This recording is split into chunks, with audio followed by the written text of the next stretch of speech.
So there I was, standing in front of a room of really agitated people, and it was entirely my fault that they were angry, because I was visibly sweating and stammering, trying to find the right words to answer a question that their boss had just demanded of me.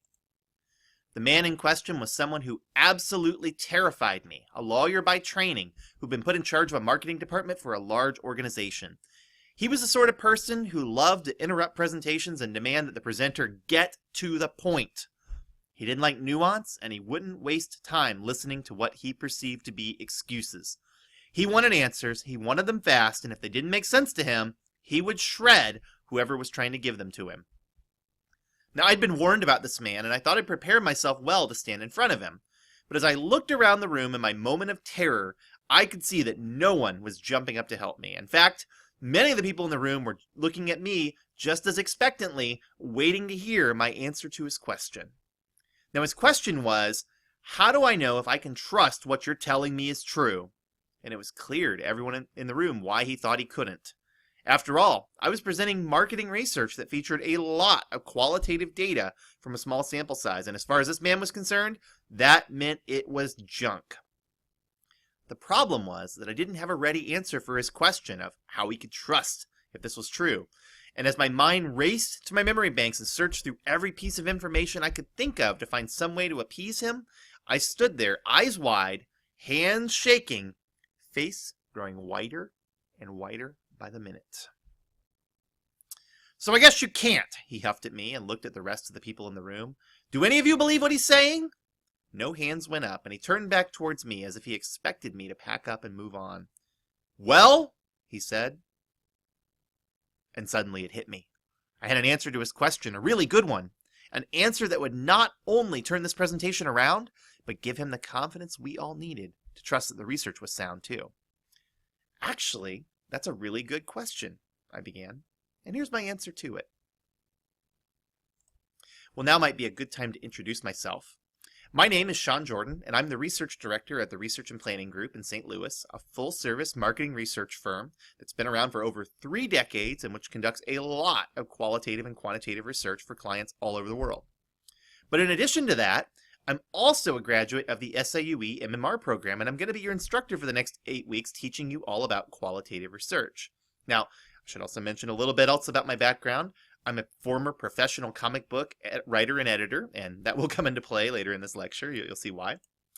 I'm also a former and award-winning video game store manager and professional video game reviewer, which means, yes, I used to get paid to review video games. I'm also a former and award-winning fast food manager. I worked in fast food for a couple of years and learned quite a bit about how that industry works, and it gave me a lot of perspective on services that I never would have had otherwise. Also, I just want to say I love qualitative research, and I want you to love it too. I want to be really clear about my intentions. I want you to love this class, and I want you to love qualitative research when you walk out of here in a couple of months. I'm going to do everything I can to make sure that both of those things happen, but a big part of what's going to be our in-class work is going to help you down that road.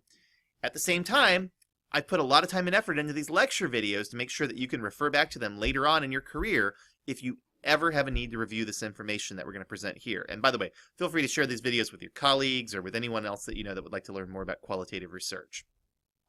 Now, our first series is going to focus on what qualitative research is and why you should be excited about it. Our next several series are going to focus on 4 specific methods of qualitative research, and we're going to close out this course by talking about how to analyze qualitative data and also what the future of qualitative research has in store for us all. Now, with that said, let's begin.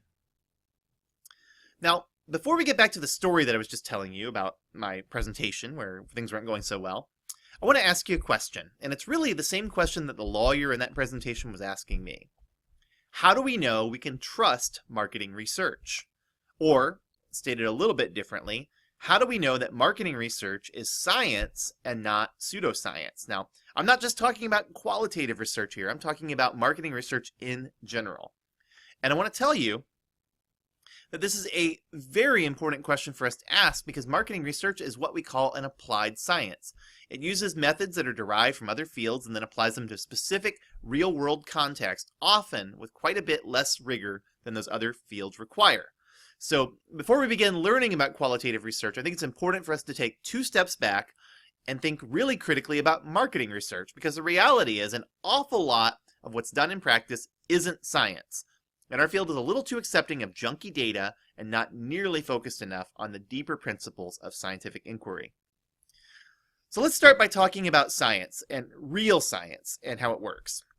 The easiest way to talk about science is by discussing the scientific method. And before you groan, let me remind you that every tool we use in the field of marketing research is derived from some field of science, and every scientific field is built upon the foundation of the scientific method. It's not only important for us to keep the scientific method in mind, but it's absolutely vital that we treat it as our prime directive, or else all of our hard work becomes pseudoscience. And you know, to me, having your work labeled pseudoscience is a really big insult. Pseudoscience means phony. Pseudoscience means charlatans. Pseudoscience means Bigfoot and the Loch Ness Monster and ghost hunters and aliens coming down and giving people anal probes and fake cures for serious medical conditions and all kinds of miraculous multi-level marketing schemes. Pseudoscience means appropriating scientific tools and language and then misusing them so badly that you invent a reality that only suckers believe in. Now, I don't want to practice pseudoscience. I don't want any of you to practice pseudoscience. I want us all to develop research that holds up and which uses the tools of scientific inquiry properly. I want us all to be seekers of truth. And I want us all to be able to stand up in front of anybody who challenges the hard work we've done, and I want us to be able to defend it. But to do that, you need to have a firm understanding of the scientific method. I'm going to presume that you've been taught this method time and time again in every level of your education. But I'm also going to presume that because you are going into the field of business or marketing research and you're not going into a scientific field per se, that you probably need a quick refresher. So here we go. The overarching idea of the scientific method is very simple. Truth is difficult to nail down, so here's a tried and true way to get as close to it as possible. We can approach the scientific method using the following 4 steps. Step 1 is identifying a research problem.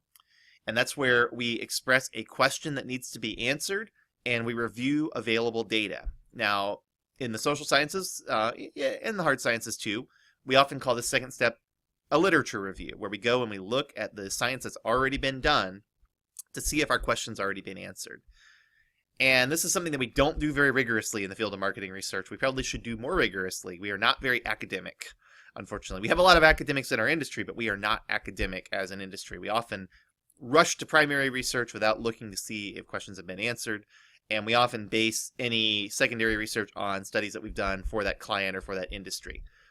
So reviewing available data is a step we often miss. But anyhow, it can be an important part of what we do in qualitative research, however. The second step is to form a hypothesis, and that usually means to predict the outcome of whatever it is that you're ultimately hoping to test. Forming a hypothesis is an important step because it differentiates just going out and doing science for science's sake from doing science with the intended purpose of answering a question. And the kind of science that we practice today in the modern era, and we're going to talk a little bit about the philosophy of science, the kind of science that we practice today is very much around inquiry into that research problem. It's not around just going around and exploring things for the sake of exploring them. It's not about knowledge for knowledge's sake.